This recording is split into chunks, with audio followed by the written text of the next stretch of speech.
It is overtime here again at Old Favorite Friday, where we are continuing the conversation about this very beer, Stone Imperial Stout. Now, you'll notice that I say it's Stone Imperial Stout and not Stone Russian Imperial Stout or Stone Imperial Russian Stout, which I believe was the former name of the beer when it was in normal production. This is another one of the reissue beers. I believe, I would assume that the reason why the Russian was dropped is because of the war in Ukraine, which, more power to them. Nothing wrong with that whatsoever, of changing the name of that for that reason. But this was another reissue beer. And I think it was you and I, maybe 4 or 5 weeks ago, we did Stone Ruination. Yep. Right? And it just so happens that this beer was released actually before the reissue of Stone Ruination. This was back in October of 2022. We're doing this in February of 23. I just so happened to see them both at the same time. I grabbed them both, knowing that we would do them both at some point. We did the Ruination because we wanted to do it fresh.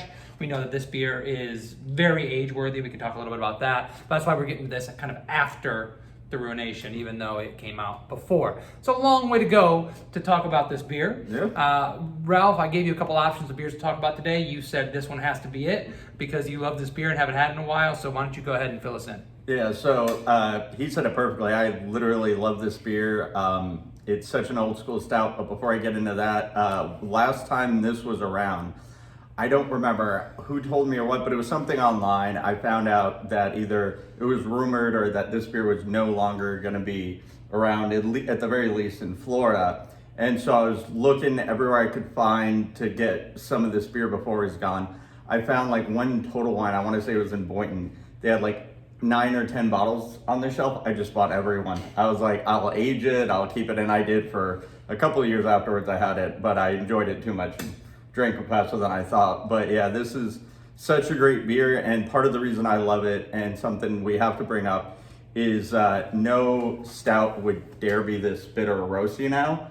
And to me, that's why I buy a stout. When I got into Russian Imperial Stouts back when pastry stouts were just starting to come out, like when vanilla was a big deal, part of the appeal to me was the roastiness. Like, I like bitter things, obviously I like IPAs, so that roasty bitterness, I think, is fantastic.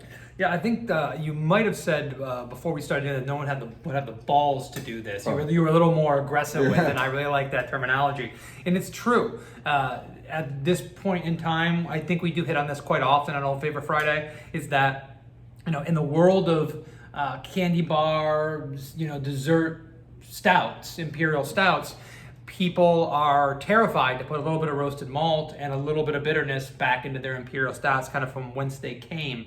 And every time we feature an imperial stout on this series, it tends to be a roasty one. It tends to be a classic one. And honestly, it's a more well-balanced one. It's not just one thing. It's just not sweetness for the sake of sweetness. It's just not under attenuation. It's just not candy bar, candy bar, candy bar. It's a layered, complex, interesting beer. And this is a classic. This is one of my gateway beers into stouts, imperial stouts. It definitely was. It's one of the first ones that I think I tried of the bigger, higher ABV stouts. And all of the things are rushing back to me now because obviously this has been out of the market for a while. That's why it's a reissue beer. I'm loving the coffee notes that you're getting out of it, that kind of bitter aspect that you're going to get from like a dark black cup of coffee. I am picking up, subtle hints of vanilla and almost like a smokiness, but it's a beer first, and that's the most important part about it. Yeah, and I definitely get what you're saying in the way that, like, I could see like some hints of caramel in the background, maybe like an underlying milk chocolate, although very much the roasty Bitter, coffee. Yeah, Baker's chocolate, comes out the most.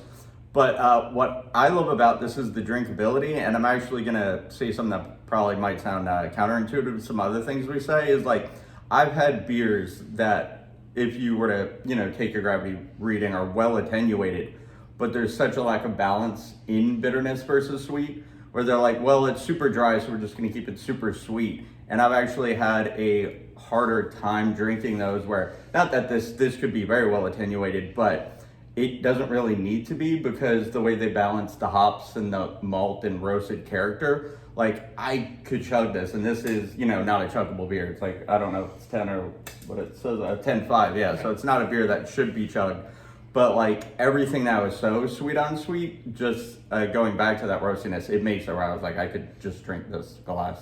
Well, I mean, some people would look at this and try this beer and get the bitterness and say that it was less drinkable because of it, and somehow a sugar bomb is more drinkable.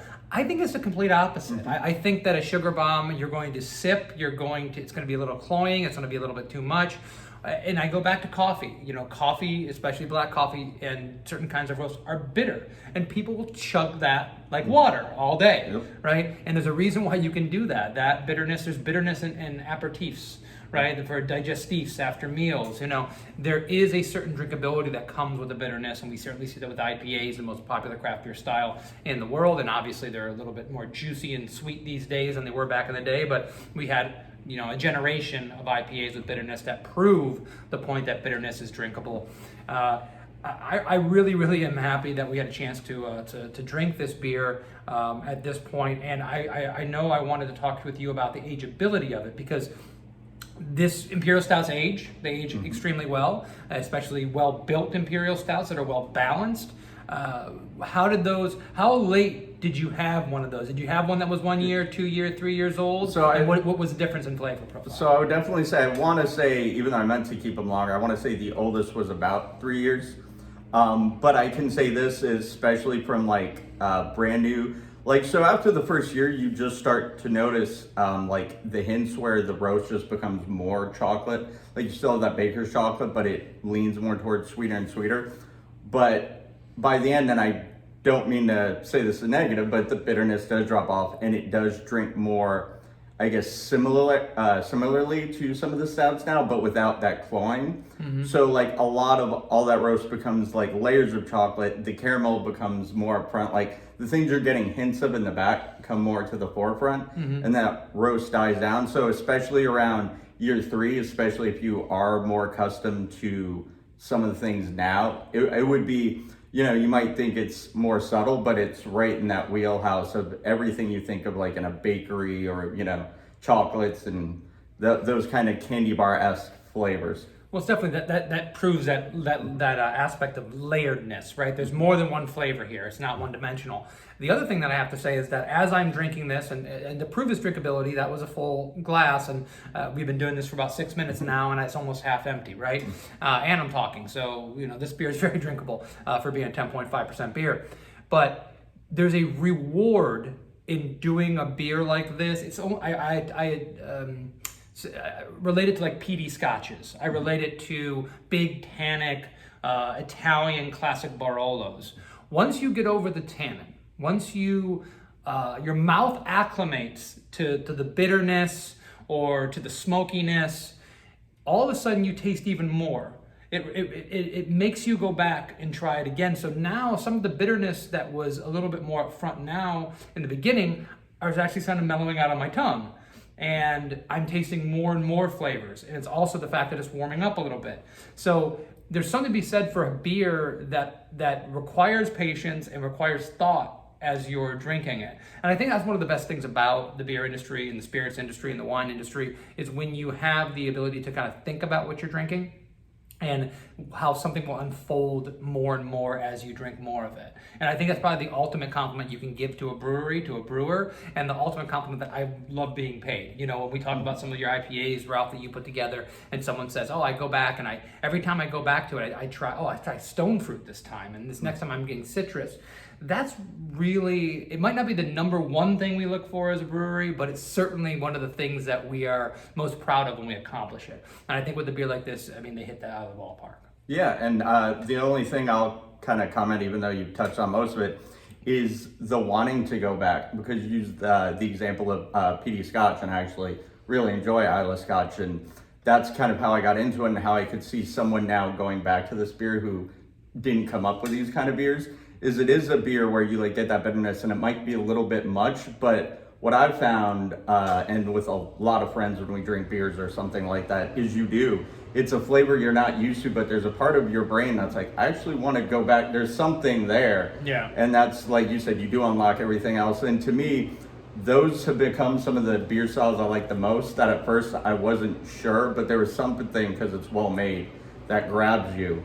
And then you find yourself going back and back to that beer. So I think that is one of the best compliments to give to this beer. Well, incredibly well made. I'm not sure how much longer this beer is going to be around. Even if it's in your neighborhood, it's probably off the shelves. And if it is, go grab it up, because who knows the next time they're going to reissue this beer.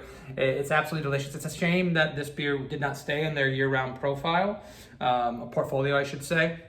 But we do get the opportunity with breweries and craft beer. We make so many different beers, and the market's evolved so much over time that it's kind of unrealistic to think that a beer is just going to stay at a brewery forever, right? So I really salute Stone for having their portfolio evolve and then giving us a chance to reissue these beers and try them again and really show what we're kind of missing out on. So we'll see you next time on Old Favorite Friday on Overtime.